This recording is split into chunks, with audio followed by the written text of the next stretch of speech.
We first met Aloysius Archer in the book One Good Deed. He was just out of prison serving his parole time in a Midwestern state and got into a lot of trouble there, was able to survive, luckily, and got out. And now, in A Gambling Man, he is on his way to the West Coast in California.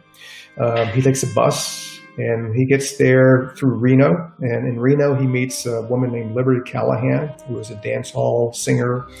And they sort of hook up, and he gets actually possession of a 1939 Delahaye Model 135, which is a really cool car.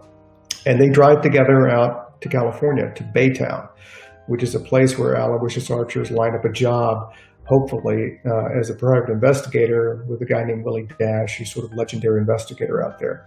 So he goes there, he meets Dash, he gets the job, and they get their first client almost immediately together, a guy who's running for mayor of the town, and he's received a blackmail notice from somebody that if he doesn't drop out of the race, all this dirt is going to come out on him.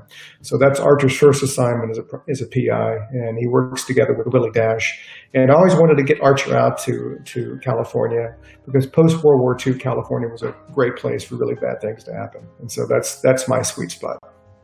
You know, crime noir novels started out with like Dashiell Hammett in the 20s and early 30s, then Raymond Chandler, then Ross MacDonald, James Ellroy.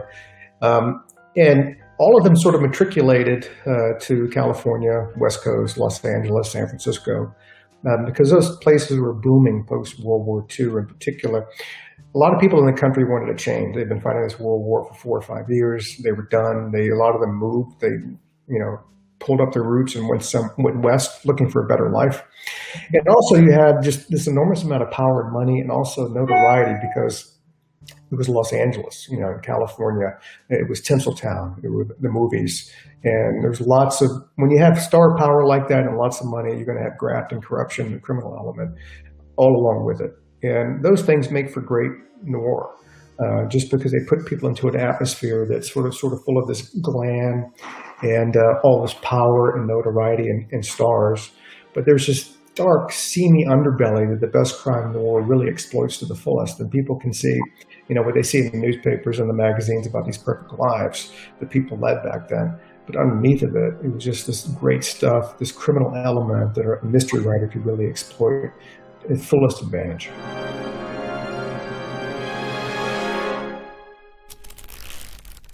Hachette